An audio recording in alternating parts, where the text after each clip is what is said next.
আজ আমরা কোনো খবরের শিরোনাম নিয়ে আলোচনা করতে আসিনি। আমাদের উদ্দেশ্যটা আরও গভীর। কোনো একটি জায়গার রাজনৈতিক অর্থনীতিকে আমরা বুঝতে চাই একেবারে মাটি থেকে, তথ্যের ভিত্তিতে। আর সেই বোঝাপড়ার মধ্যে দিয়েই খুঁজে বের করতে চাই সত্যিকারের সুশাসনের একটা রাস্তা। আজ আমাদের আলোচনার কেন্দ্রে রয়েছে পশ্চিম মেদিনীপুরের কেশিয়ারি বিধানসভা। তো আমরা কিভাবে এগোব? দেখুন, প্রথমে আমরা কেশিয়ারির মাটির বাস্তবতাকে বুঝব। তারপর দেখব ২০১৬ থেকে ২০২১-এর মধ্যে ভোটের ফলাফলে কি বিরাট পরিবর্তন এসেছে। গভীরে গিয়ে বোঝার চেষ্টা করব ভোটারদের মনে অসন্তোষটা ঠিক কোথায়। এরপর একটা জেতার মতো জোট তৈরির কৌশল এবং তার ওপর ভিত্তি করে একটা পাকাপোক্ত সুশাসনের পরিকল্পনা নিয়ে কথা বলবো। আর সবশেষে দেখব কিভাবে এই সব কিছু মিলিয়ে একজন সত্যিকারের জননেতা তৈরি হওয়া সম্ভব। যে কোনো জায়গার রাজনীতি বুঝতে হলে আগে তার মাটি আর মানুষকে চিনতে হয়। তাই চলুন আমাদের বিশ্লেষণ শুরু করা যাক কেশিয়ারির ভৌগোলিক, সামাজিক আর অর্থনৈতিক বাস্তবতাকে কেন্দ্র করে। মানচিত্রটা দেখুন। কেশিয়ারি ঠিক জঙ্গলমহলের একেবারে বুকের মধ্যে অবস্থিত। এই প্রত্যন্ত আদিবাসী অধ্যুষিত অঞ্চলের অবস্থানটাই কিন্তু এখানকার মানুষের জীবন, তাদের সমস্যা আর রাজনৈতিক ইচ্ছের চরিত্রটা ঠিক করে দেয়। এই সংখ্যাগুলো কিন্তু খুব জরুরি। এখানকার জনসংখ্যার ১/৩ বেশি, প্রায় ৩৪% তপশিলি উপজাতি বা এসটি, আর প্রায় ২৩% তপশিলি জাতি বা এসসি। মানে এই বিপুল সংখ্যক আদিবাসী এবং দলিত ভোটাররাই কেশিয়ারের রাজনৈতিক পরিচয়ের মূল ভিত্তি। তাদের কথাই এখানকার রাজনীতিতে সবচেয়ে বেশি গুরুত্ব রাখে। এখানকার মানুষের রোজকার জীবনটা আসলে একটা লড়াই। পরিসংখ্যান বলছে প্রায় অর্ধেক মানুষই দারিদ্র্যসীমার নিচে। গ্রামের সঙ্গে শহরের যোগাযোগের রাস্তা বা সাঁকোর অবস্থা খুব খারাপ। প্রতি বছর সুবর্ণরেখার বন্যা এসে ফসল, ঘরবাড়ি সব কেড়ে নিয়ে যায়। শিক্ষিত ছেলেমেয়েদের হাতে কাজ নেই, আর সাধারণ সরকারি পরিষেবাও বহু মানুষের কাছে ঠিক মতো পৌঁছায় না। এই বঞ্চনার অনুভূতিটাই এখানকার রাজনীতির আসল ইঞ্জিন। তো মাটির এই কঠিন বাস্তবতার ছবিটা ভোটের বাক্সে কেমনভাবে ফুটে উঠল চলুন দেখি।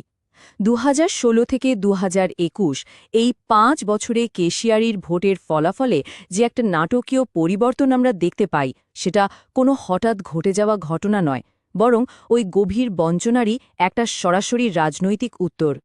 এইবার চার্টটা একবার ভালো করে দেখুন। ২০১৬-তে এআইটিসি পেয়েছিল ৫৪% ভোট, আর বিজেপি মাত্র ৯.৩%।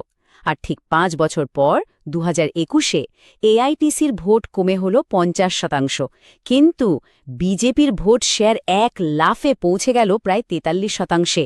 এই বিরাট পরিবর্তনই পরিষ্কার বুঝিয়ে দেয় যে ভোটারদের মধ্যে একটা বড়সড় রদবদল ঘটেছে।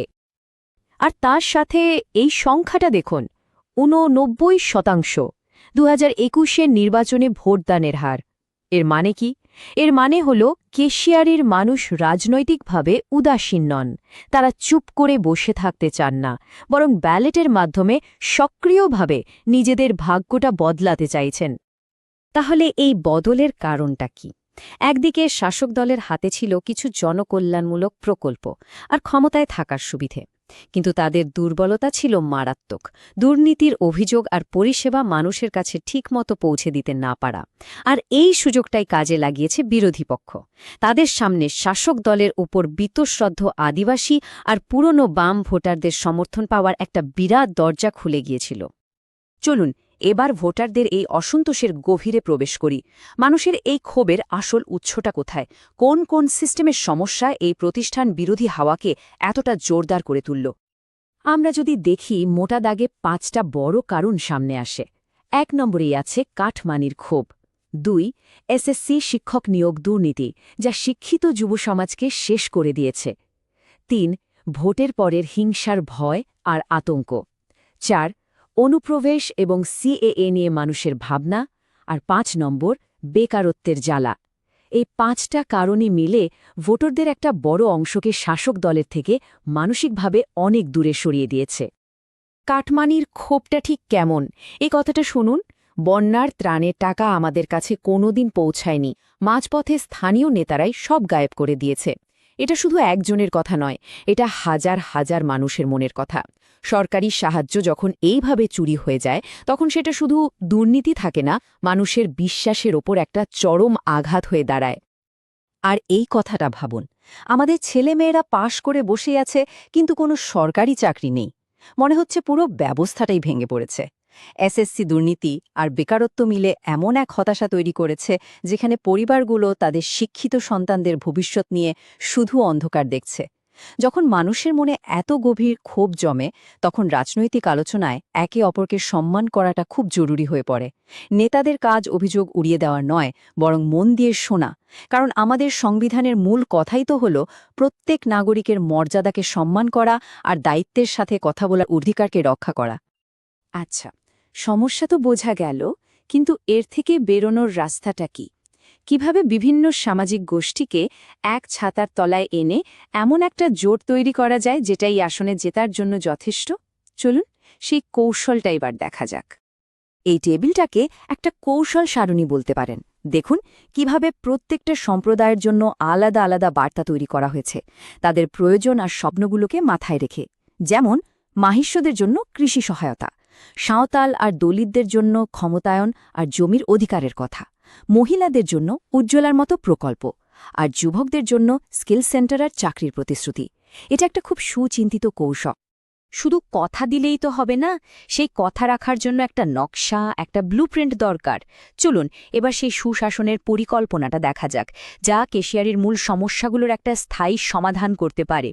তবে হ্যাঁ, একটা কথা এখানে মনে রাখা খুব দরকার। এই ধরনের বিস্তৃত পরিকল্পনা তৈরির জন্য যে তথ্য ব্যবহার করা হয় তা সবসময় নৈতিকভাবে করতে হবে। ভারতের ডিজিটাল পার্সোনাল ডেটা প্রোটেকশন বা ডিপিডিপি আইন মেনে মানুষের ব্যক্তিগত তথ্যের গোপনীয়তা আর তাদের সম্মতিকে সম্মান দিয়ে এগোতে হবে। তথ্যকে ব্যবহার করতে হবে জনকল্যাণের জন্য, শুধু রাজনৈতিক ফায়দার জন্য নয়। এই পুরো প্ল্যানটা দাঁড়িয়ে আছে ৩টে পিলারের উপর। ১. ভালো রাস্তাঘাট মানে পরিকাঠামো, ২. কাজ মানে কর্মসংস্থান, আর ৩. মানুষের জন্য কল্যাণমূলক প্রকল্প। প্রতিটি ক্ষেত্রেই মানুষের জন্য একটা স্পষ্ট রিটার্ন অন ইনভেস্টমেন্ট বা প্রতিদানের লক্ষ্য রাখা হয়েছে। মানে প্রতিটা প্রকল্পের মাধ্যমে মানুষের জীবনে ঠিক কী পরিবর্তন আসবে তার হিসেবটা পরিষ্কার। যেমন ধরুন, পরিকাঠামোর প্রথম বড় কাজ ৫০ কোটি টাকা। কিসের জন্য? কেশিয়ারি নয়াগ্রাম রাজ্য সড়কটার জন্য, যা ৫০টারও বেশি গ্রামের ভাগ্য বদলে দিতে পারে। এটা শুধু একটা রাস্তা নয়, এটা গ্রামের মানুষের জীবনরেখা। দ্বিতীয় প্রতিশ্রুতিটা সরাসরি কৃষকদের জন্য। সুবর্ণরেখা নদীর বাঁধ মজবুত করে প্রায় ৫,০০০ হেক্টর জমিকে প্রতি বছরের বন্যার হাত থেকে বাঁচানো। এর মানে কি? এর মানে হল হাজার হাজার কৃষক পরিবারের মুখে হাসি ফোটানো, তাদের সারা বছরের ফসলকে সুরক্ষিত করা। আর বেকারত্বের মতো জ্বলন্ত সমস্যার জন্য কেশিয়ারিতে একটা অ্যাগ্রিটেক হাব, যেখানে সরাসরি ৫০০টা নতুন চাকরি তৈরি হবে। এটা কোনো ফাঁকা আওয়াজ নয়, এটা স্থানীয় অর্থনীতির বিকাশের জন্য একটা নির্দিষ্ট পদক্ষেপ। তাহলে এই পুরো আলোচনার শেষে আমরা কোথায় এসে দাঁড়ালাম? এত তথ্য, এত কৌশলের চূড়ান্ত লক্ষ্যটা কি? চলুন এবার আমরা সেই লক্ষ্যের দিকে তাকাই, এক সত্যিকারের জনকেন্দ্রিক নেতৃত্বের পথ তৈরি করা। জেতার ফর্মুলাটা আসলে খুব স্পষ্ট।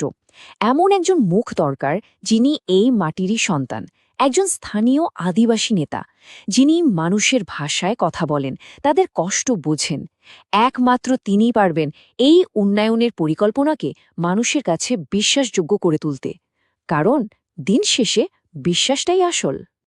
শেষে একটা প্রশ্ন রেখে যাই, তথ্যের ওপর ভিত্তি করে তৈরি করা এই স্বচ্ছ সুশাসনের নতুন মডেলটা কি পারবে দশকের পর দশক ধরে চলে আসা এই বঞ্চনা আর পৃষ্ঠপোষকতার পুরনো রাজনীতির খেলাকে হারাতে? আগামী দিনের আসল লড়াইটা কিন্তু এখানেই। আপনি যদি একজন জনকেন্দ্রিক নেতা হতে চান এবং আপনার নির্বাচনী এলাকার উন্নতি করতে চান, তাহলে blueprintstrategies.ai এর সাথে mgr@blueprintstrategies.ai এ যোগাযোগ করুন বা 08042041602 নম্বরে ফোন করুন। রাজনীতির ঊর্ধ্বে উদ্দেশ্য।